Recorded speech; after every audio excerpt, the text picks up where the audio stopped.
প্রিয় বন্ধুরা, তোমাদের কাছে আমার একটা প্রশ্ন। আমরা যখন শ্বাস নেই এবং শ্বাস ছাড়ি, তোমরা কি বলতে পারো কেন আমাদের লাংস এক্সপ্যান্ড হয় অ্যান্ড কন্ট্রাক্ট হয়? সায়েন্সের এমন ইন্টারেস্টিং প্রশ্নের উত্তর নিয়ে এনটিভির বিজ্ঞান ভিত্তিক অনুষ্ঠান বিজ্ঞানে আনন্দ আমাদেরকে এই কোয়েশ্চেনগুলোর অ্যান্সার যে আজকে হেল্প করবে ফাইন্ড আউট করতে, তার সাথে পরিচয় করে দিচ্ছি। তিনি বুয়েটের শিক্ষার্থী আতিক খান। ভাইয়া, কেমন আছো তুমি? ভালো আছি, তুমি কেমন আছো? আমিও অনেক ভালো আছি এবং আমরা আজকে শুরুই করছি বায়োলজির একটা কোয়েশ্চেন নিয়ে। I am very excited. So তুমি কি আমাদেরকে বলবে যে আমরা যখন শ্বাস নেই তখন বা শ্বাস ছাড়ি, কেন আমাদের লাংস এক্সপ্যান্ড অ্যান্ড কন্ট্রাক্ট হয়? আচ্ছা, ফুসফুসের সংকোচন প্রসারণ, এটাই হচ্ছে আজকে আমরা দেখব। আচ্ছা, তো এইটা দেখার জন্য আমরা চল আগে ফুসফুসটা বানাই দেখি। আচ্ছা, তারপরে ফুসফুসটা আমরা ফার্স্টে বানাবো, তারপরে আমরা সবগুলা আমাদের অঙ্গগুলা বোঝার চেষ্টা করব কোনটা কি, দেন হচ্ছে গিয়ে আমরা এক্সপ্লেইন করব যে কেন ফুসফুসের সংকোচন প্রসারণ হয়। আচ্ছা, চলো তাহলে আমরা আজকে লাংসটা বানিয়ে স্টার্ট আচ্ছা, করি। লাঞ্চ বানানোর জন্য দেখো, ফার্স্টে আমি একটা বটল নিয়ে নিছি। এটা মূলত আমার চেস্ট, যে বুকের যে গহ্বরটা, এটার অনুযায়ী কাজ করবে। আচ্ছা। আমি ফার্স্টে এটাকে অর্ধেক করে কেটে নিচ্ছি। ওকে। ইন্ডিকেটর ইউজ করছি, খুব সাবধানে কাটতে হবে। কারণ ইন্ডিকেটর একটা স্লিপ করার টেন্ডেন্সি আছে। আমি এখানে রেখে এটাকে খুব ধীরে ধীরে সমান করে কাটার চেষ্টা করছি।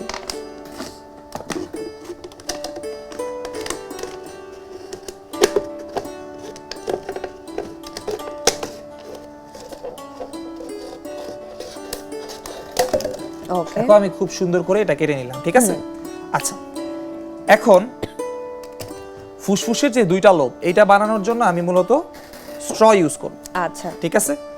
আর এইখান থেকে আমার স্ট্রটার এই বরাবর একটা আমার স্ট্র থাকবে, যেই স্ট্রটা মূলত আমার ট্রাকিয়া হিসেবে কাজ করবে। আচ্ছা। ঠিক আছে? আমরা সবাই জানি ট্র্যাকে হচ্ছে যে গলা থেকে স্টার্ট হয়ে যে নামছে, আমরা সেটা উপর থেকে তুলছি। হ্যাঁ।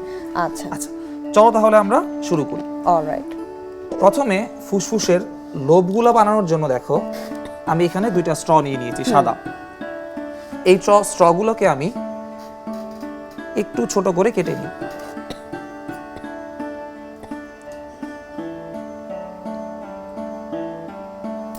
সমান করে কেটে নিলাম। ওকে। আচ্ছা, দুইটা লোব বানানোর জন্য আমি দুইটা বেলুন ইউজ করতেছি। আচ্ছা, আচ্ছা, বেলুনটাকে আমি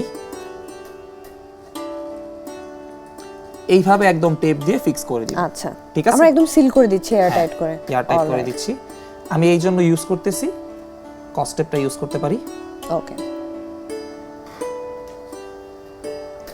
তুমি ধরো একটু, আমি হচ্ছে গিয়ে টেপটা আচ্ছা। মেরে দিই।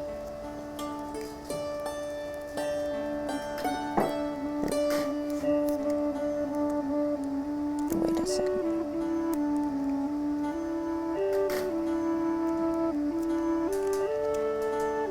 ওকে, থ্যাংক ইউ। এনিটাইম। এটা আমার ফার্স্টেরটা হয়ে গেল, একদম যদি এয়ার টাইট হয়ে যায় এই কারণে আমি দিয়ে দিলাম। আমি হচ্ছে কেচি দিয়ে টেপটা কেটে নিচ্ছি। আচ্ছা, সিমিলারলি আমরা আরেকটা লোবের জন্য একই কাজই করব। আমরা জানি দুইটা লোব থাকে। এটা আমাদের এক সাইডেরটা হইলো। এবার আরেকটার জন্য আমি সেম কাজটা করে নিব। আমি আরেকটা বেলুন নিয়ে নিচ্ছি। সো আমাদের এখন চেস্ট ক্যাভিটি এন্ড দুইটা লোব কিন্তু একদম প্রিপেয়ার্ড। হ্যাঁ, এখন আমরা আমাদের ট্রাকিয়ার সাথে এই দুইটা ফুসফুসের লোবকে কানেক্ট করার চেষ্টা করব। অলরাইট। আমি এইটা দেখো, এখানে হচ্ছে গিয়ে ক্রস করে কেটে নিয়েছি। তাহলে এই জায়গায় আমি হচ্ছে গিয়ে এই পাশটাতে ধরো করো, জিনিসটাকে ইনসার্ট করতে ইজি হবে। হ্যাঁ, ইনসার্ট করতে ইজি হবে। এবং এই পাশটাতে আচ্ছা, এই ফুসফুসটাকে আমি এবার জাস্ট আমার এখান থেকেও এয়ার টাইট করে নিতে হবে। এই কারণে আমি মূলত গ্লু গান ইউজ করব। ওকে। আচ্ছা, এবং তার এটা আগে দেখো, দেখতেও কিন্তু অনেকটা একটা লাংসের মতই লাগছে হ্যাঁ, দুইটা সাইডে। আর এই জায়গাটাতে একটা গহ্বর আছে, এই জায়গাটা আমি সিল করে নিব কস্টেপ দিয়ে, যেহেতু এটা বড় একটা গহ্বর। তাহলে আমি একটু কেটে নিচ্ছি।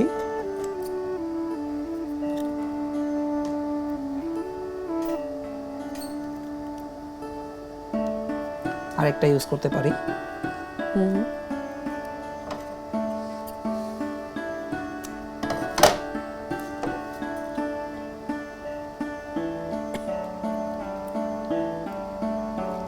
এই জায়গাটাও বরাবরই এয়ার টাইট আমি করে নেওয়ার চেষ্টা করলাম। অলরাইট। এবার আমি এই দুইটাকে ফিক্স করে জাস্ট এখানে আমি গ্লু গান ইউজ করে আটকাই দিব। আচ্ছা, সো আমরা একটা একটা করে আটকাই, তাহলে আই থিংক ইজিয়ার হবে। হ্যাঁ, একটা একটা করে আটকানো যায়, সমস্যা নেই। আমরা হচ্ছে ফার্স্টে এইটাকে আটকানোর চেষ্টা করি। ওকে।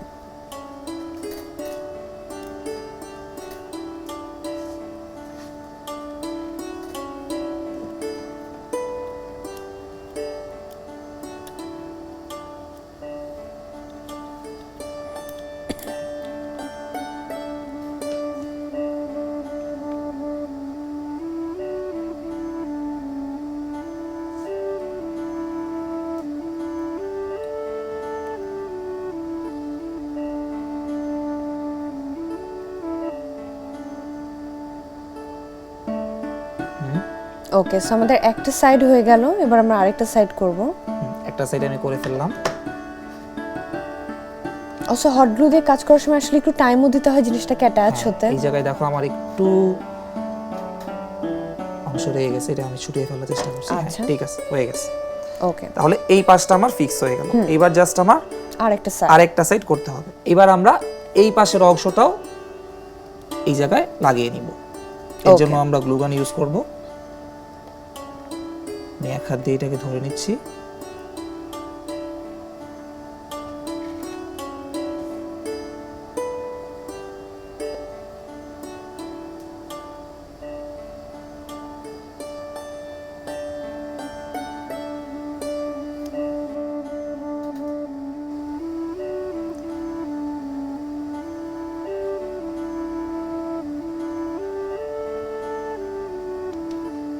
ওকে,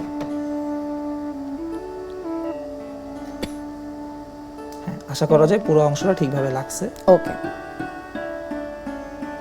একটু ঠান্ডা হওয়ার জন্য আমি সময় দিয়ে দিচ্ছি।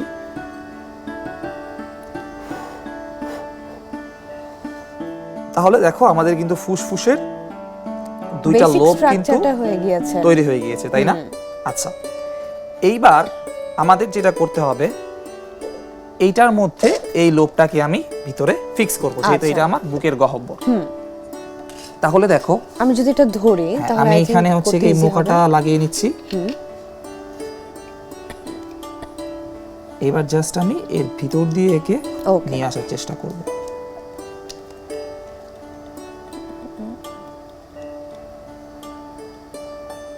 এই তো।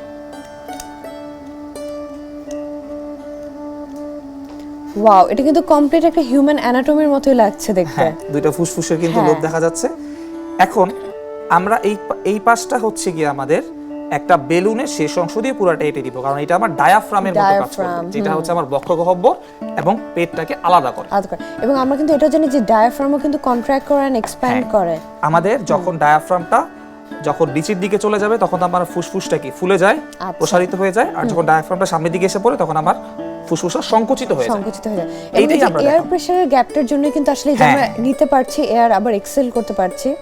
চলো তাহলে আমরা এইখানটাতে হচ্ছে কি এই বেলুনের একটা অংশ দিয়ে এই জায়গাটা সিল করে দিই আমাদের ডায়াফ্রাম বানানোর জন্য। ওকে, এইখানটাতে আমরা হচ্ছে পুরা বেলুনটাকে এখানে অ্যাটাচ করে নিছি এবং এর উপরে একটা টেপ দিয়ে আটকে দিছি, ঠিক আছে? তাহলে এইটা আমার ডায়াফ্রামের মতো কাজ করে। আচ্ছা আচ্ছা, আর এইখানটাতে আমরা হচ্ছে এই যে আমার ট্রাকিয়াটা, এই ট্রাকিয়াটার এই অংশটাও আমার সিল করে নিতে হবে। অলরাইট, ঠিক আছে? তাহলে এইটা আমি গ্লু গান দিয়ে করে নিচ্ছি।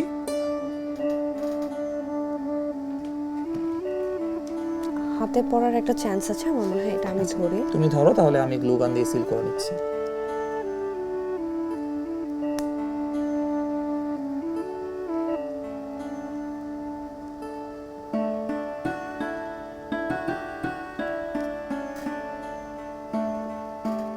ঠিক আছে,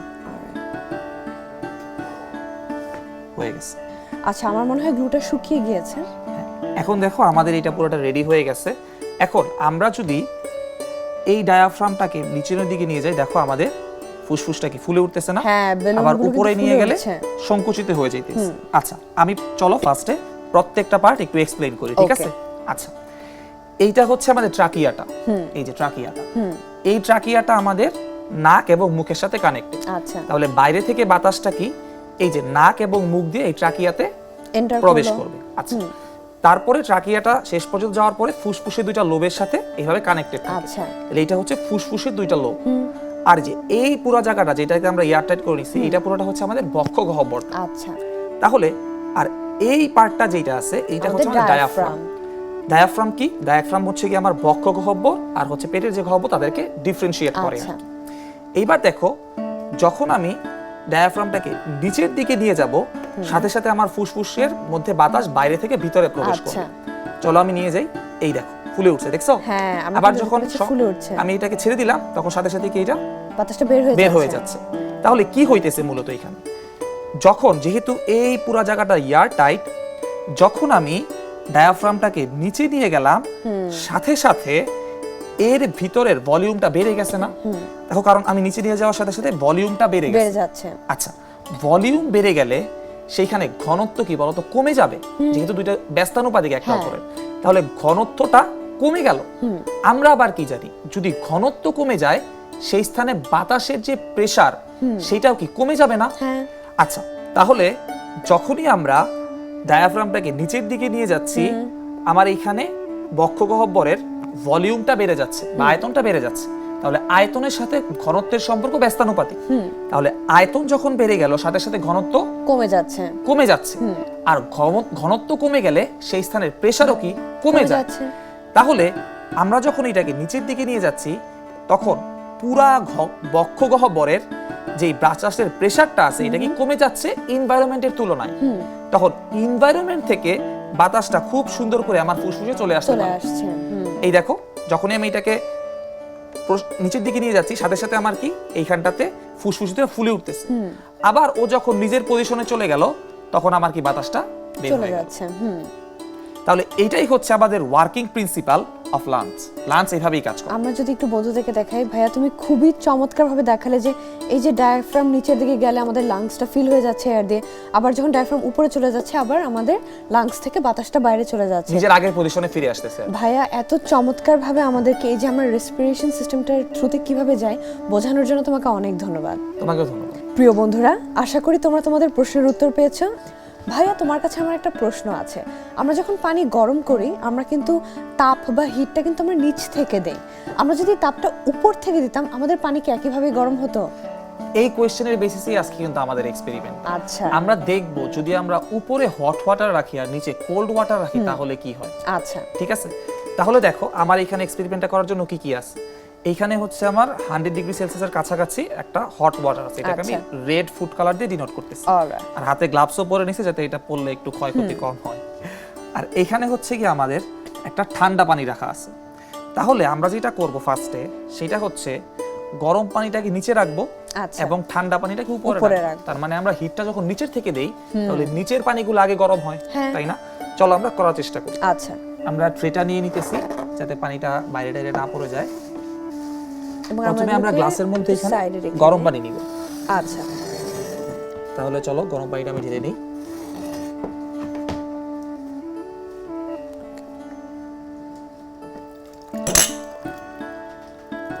একদম ফুলফিল করে নিতে হবে।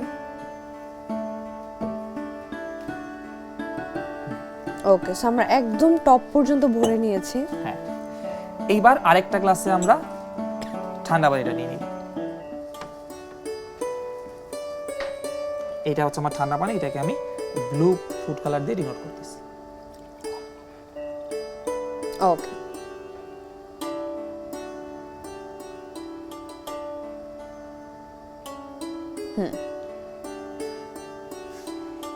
এইবার দেখো এখানে আমি একটা কার্ড নিয়ে নিছি। এই কার্ডটাকে আমি কোল্ড ওয়াটারের উপরে দিয়ে দিলাম। আচ্ছা, এইবার জাস্ট আমি এটাকে এর উপরে সেট লেপ করব করে।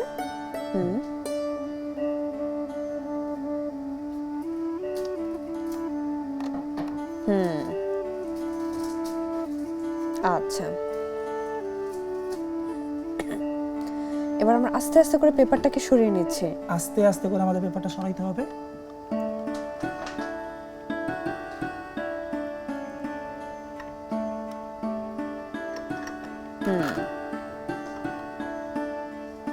দেখো কি হইলো, সাথে সাথে দেখো দুইটা পানি কিন্তু মিক্স আপ হয়ে গেল, তাই না?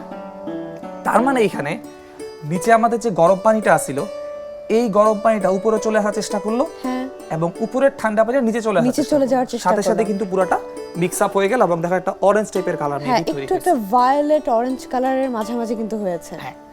তাহলে এই সেম কাজটাই আমরা যদি এইভাবে করতাম যে আমাদের উপরের দিকটায় থাকবে রেড হট কালার ওয়াটার আর নিচের দিকটা থাকবে কোল্ড ওয়াটার, তাহলে কি হতো চলো দেখি। ওকে, তাহলে এইটাকে আমি এখানেই রাখলাম। আমার কাছে এই দুইটা গ্লাস দিয়ে এবার আমি ট্রাই করব। আচ্ছা, তাহলে ফার্স্টে একটার মধ্যে আমি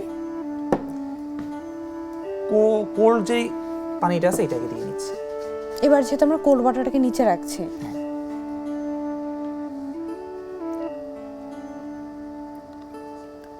একদম কিন্তু পুরোটা ভরে নিয়ে নিচ্ছি। আচ্ছা, আর উপরে এবার আমরা নিব হট ওয়াটারটা। আচ্ছা, এটাকে আমি রেড দিয়ে ডিনোট করতেছি। আচ্ছা, আমি এটাকে ট্রের উপরে নিয়ে নিই।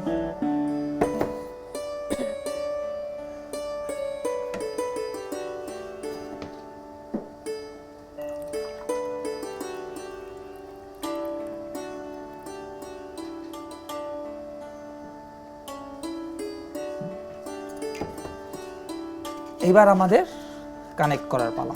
ওকে, কার্ডটাকে আমরা অ্যাড করে নিচ্ছি।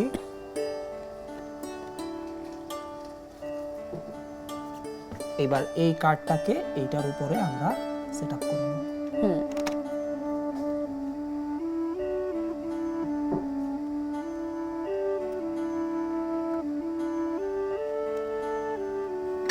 ওয়াও। কিন্তু এবার কিন্তু আমরা একটা জিনিস দেখছি যে পানিগুলো কিন্তু এখনো সেপারেটেড। হ্যাঁ দেখো, যেটা আমার ব্লু ওয়াটার ছিল এটা নিচেই আছে, যেটা রেড ওয়াটার আছে এটা উপরেই আছে। কিন্তু এটা কেন হলো যখন আমরা জিনিসটাকে রিভার্স করলাম? দেখো, হট ওয়াটারের যখন আমরা পানিকে তাপ দিই তখন সে এক্সপ্যান্ড করে না, যে কোনো কিছুকে তাপ দিলে সে এক্সপ্যান্ড করে। Expand করে। দেখবা যে রেল লাইনের মাঝে কিছু ফাঁকা থাকে, কেন রাখা হয়? যখন রেলটা চলে অনেক তাপ উৎপন্ন হয়, হ্যাঁ, ফ্রিকশনের এবং জন্য। হ্যাঁ ফ্রিকশনের জন্য, এবং আমার লোহাটা একটু প্রশস্তিত হয় যাতে ওই ইয়াটা ফিল আপ হয়ে যায়, আমার যে ফাঁকা জায়গাটা আছে।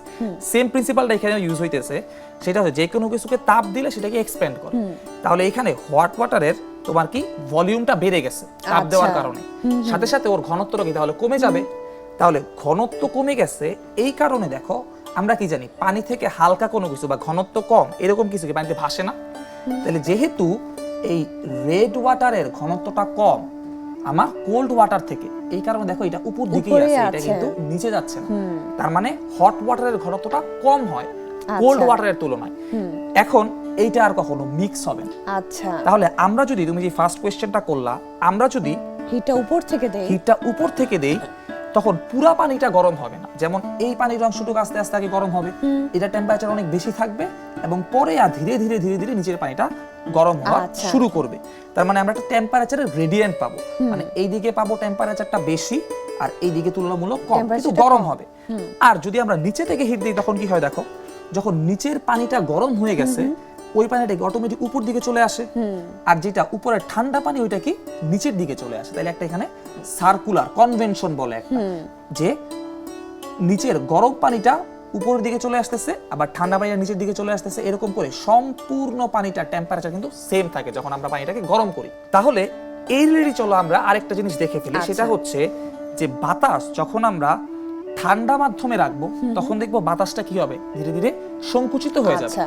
আর যখন বাতাসটাকে আমরা গরম বা হিট দিব তখনও প্রসারিত হয়ে যাবে। আচ্ছা। এইটা দেখার জন্য দেখো আমি এখানে একটা বটল নিয়ে নিছি বেলুন লাগিয়ে এবং উপরে একটা জাস্ট বেলুন লাগিয়ে নিয়েছি। এটা দেখো সম্পূর্ণ এটা এয়ার টাইট, এর ভিতরে দেখো বাতাস ঢোকার কোনো জায়গা নেই, তাই না? তার মানে এর ভিতরে যতটুকু বাতাস আছে ততটুকুই আছে। আচ্ছা, এবার চলো দেখো আমরা এই যে আমাদের ঠান্ডা পানি আছে, ঠান্ডা পানিতে বোতলটা ডুবিয়ে রাখলাম, সাথে সাথে আমাদের এই বেলুনটা একদম চুপসে যাচ্ছে, তাই না? হ্যাঁ, আচ্ছা, এইবার চলো দেখি যদি আমি একে গরম পানির মধ্যে রাখি তাহলে কি হবে। ওকে, দেখো বেলুনটা ফুলে উঠতেছে না? হ্যাঁ। আমরা একটা জিনিস খেয়াল করলাম, গরম পানিতে দেওয়ায় যেরকম বেলুনটা ফুলে উঠেছে, ঠান্ডা পানিতে দেওয়ার সাথে সাথে কিন্তু বেলুনটা অনেকটা বোতলের ভিতরে ঢুকে যাওয়ার চেষ্টা করছে। চুপসে যাচ্ছে আর কি। চলো আবার ট্রাই করি, এই যে আমি Alright. আবার দেই, দেখো দেখো এই যে আবার কিন্তু ফুলে উঠতেছে। তাহলে চলো এবার আমরা এটাকে ভালো করে এক্সপ্লেইন করার চেষ্টা আচ্ছা। করি। আচ্ছা, এইখানটাতে বাতাস আছে, একটা নির্দিষ্ট পরিমাণ বাতাস আছে, ধরা করো 5 গ্রাম 10 গ্রাম যে কোনো একটা পরিমাণ বাতাস আছে। এখন এই বাতাসটা এখান থেকে বেরোতেও পারতেছে না, ঢুকতেও পারতেছে না। আমি যখন একে ঠান্ডা পানিতে দিতেছি এই বাতাসটার ভলিউম কি হচ্ছে, কমে যাচ্ছে। ভলিউম কমে যাচ্ছে, এই কারণে কি দেখো আমার এই যে বোতলটা একদম চুপসে গেল। মানে যখনই আমি ঠান্ডা কিছুতে রাখবো তখন বাতাসটা সংকুচিত হয়ে যাচ্ছে, আর এই সেম পরিমাণ বাতাসই যখন আমরা গরমের মধ্যে রাখবো তখন কি বাতাসটা প্রসারিত হবে না? তাহলে এই দেখো এইখানটায় বাতাসটা প্রসারিত হয়ে সে হচ্ছে গিয়ে কি এই বেলুনটাকে ফুলে ফুলে উঠেছে, তার মানে এক্সপ্যানশনের জন্য বেলুনটা ফুলে গিয়েছে। হ্যাঁ, তাহলে দেখো আজকে আমরা যেগুলা দেখলাম এটার একটা ভালো এক্সাম্পল হইতে পারে ঘূর্ণিঝড় সৃষ্টি হয় না হ্যাঁ। বঙ্গোপসাগরে নিম্নচাপের ফলে। দেখো সানলাইট যখন পড়ে সারফেসে, সমুদ্রের সারফেসে, তাহলে এই জায়গার যে ইয়ারটা এটা বেশি হিট হয়, বেশি হিট হওয়ার কারণে এর এক্সপেনশন হয়, এটা প্রসারিত হয়ে যায়। এখন প্রসারিত হয়ে গেলে ভলিউম বেড়ে গেছে, তাহলে ঘনত্ব কি হবে বলতো? কমে যাচ্ছে। কমে যাবে। এবং ঘনত্ব কমে গেলে ওর কি উপরে উঠে যাওয়ার কথা না বাতাসটা? সেম, বাতাসটা কি উপর দিকে উঠে যায়, তখন এই জায়গাটায় একটা অন্য ফাঁকা হচ্ছে। সৃষ্টি হয় এবং অন্য বাতাসগুলো এখানে আসতে যায়। আচ্ছা। আসতে যাওয়ার ফলেই কিন্তু একটা ঘূর্ণিঝড় সৃষ্টি ঘূর্ণিঝড় হয়। তৈরি হচ্ছে। ভাইয়া, আজকে চমৎকার কিছু এক্সপেরিমেন্ট তুমি আমাদেরকে দেখালে, তোমাকে অনেক ধন্যবাদ। তোমাকেও ধন্যবাদ। প্রিয় বন্ধুরা, আজকে আমরা শুরুতেই দেখলাম কিভাবে লাংস এক্সপ্যান্ড অ্যান্ড কন্ট্রাক্ট করে, অ্যান্ড সিমিলারলি কিন্তু আমরা দেখলাম পানিতে টেম্পারেচার ডিফারেন্সের জন্য পানি কি মিক্স হয় কি হয় না, এবং যদি আমরা গরম এবং ঠান্ডা পানির মধ্যে বেলুন দিয়ে একটা কম্প্যাক্ট এক্সপেরিমেন্ট করে দেখি, তাহলে কি বেলুনটা এক্সপ্যান্ড হয় নাকি কন্ট্রাক্ট হয়। পুরোটা সময় আমাদের সাথে থাকার জন্য তোমাদেরকে অনেক ধন্যবাদ। তোমরা ভালো থেকো, সুস্থ থেকো এবং এনটিভির সাথেই থেকো। ধন্যবাদ।